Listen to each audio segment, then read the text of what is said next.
Yeah. Well, speaking of flow, you do public speaking and you're about to fly off to give a speech somewhere. I Um, but am. but you said you used to be afraid of public speaking, but you aren't anymore. Tell us, and I know a lot of people listening have fear of public speaking. How do you overcome that using flow and intuition? So I just wanted to just define something a little bit, because I'm not afraid of public speaking. I've never been afraid of public speaking. Mm, I've always been a leader, I guess. And so when I was younger, I just I just spoke whatever, and it felt good, and people got inspired, and that was great. As I've started my business now, this iteration, so I was a correctional officer for a number of years. I quit my job and I went into business for myself. Well, now I have purple hair and I wear t-shirts and jeans. And years ago, I wore suits, and I just I carried myself in a different way. It wasn't inauthentic, it was just different. Well, now, as I came out of corrections, I wasn't in the business arena for, for 10 years. Um, and I don't look the part anymore, if you will.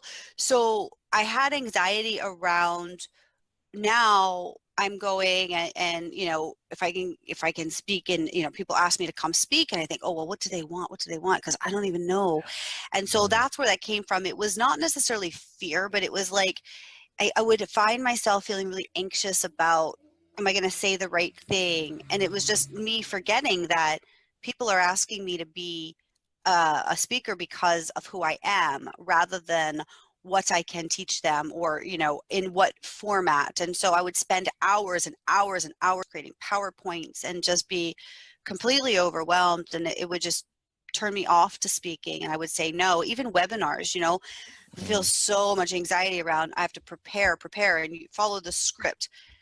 And I had a client actually say something to me. Well, there's been a few things that have happened. One, I was at a conference in 2016 called Podcast Movement, and Kevin Smith, the writer, director, podcaster, Kevin Smith, um, he did the keynote. He did one of the keynotes, the main keynote, and I was in there, and he just showed up and flowed. He just talked. He just showed up on the stage, this huge Wow. event with like 1,500 attendees there to listen to him. He showed up in his hockey jersey, as he always does. He just talked. He talked his language. He swore. Some people didn't like that. Oh well. He just completely showed up as him, and I was like, that was for me.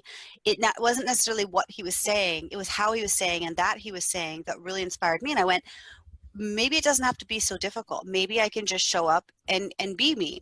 But then the other side of me, I get that conflict with, but wait a minute, if somebody's asking me, like, what are their expectations, I don't want to let them down, and so on. So it's been, for probably about a year, I went back and forth about that. And I have an amazing client, and she said, she's part of a very big networking group that has the founders of big companies in it, and they always are having they have regular speakers come in and kind of workshop things or talk about things. She said, you have to come. It's a very challenging process to get approved to come and speak to our group, but we have chapters all over the US. There's also chapters in Canada, and you would be perfect. People need to know about podcast guesting, and the way you teach it is so dynamic, and we need you. And I went, oh Mm. my goodness, like, what does that mean? And I looked into this organization, and I was like, wait a minute, these are the founders of like really big companies. I'm imagining in my mind, like walking into a boardroom, feeling really small. I'm like, no, I can't do that. And she said, no, no, it's not like that. And Mm. you're perfect. And I want you. I want you to do this. And so I said, well, thank you, appreciate it. With all due respect, I'm certainly not feeling confident right now. So I'm going to just sleep on this if you don't mind. Mm. And so she said, of course, take your time, but it's it's not a big deal. And I was like, in my head, it was still a big deal. So I sat with that, and I'd done some internal work, and then I went back to her and I said, all right, well, if the offer is still on the table, I'd be honored. I don't Mm. really still know what this entails. I will tell you, I'm intimidated, but what I do know is if I can just show up and be me, it's fine. But if I have to prepare a PowerPoint and stick to the point, so she's like, oh my gosh, the people who prepare PowerPoints and stick to the points, they're so boring.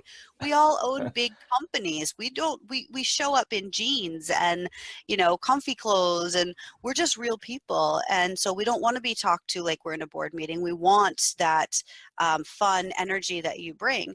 And I was like, okay, cool. So now, just again, another recognition and acknowledgement that it's okay to do it my way. This event that I'm going to speak at, I'm flying out just in a little bit for 23 minutes. An hour and 23. Oh, okay.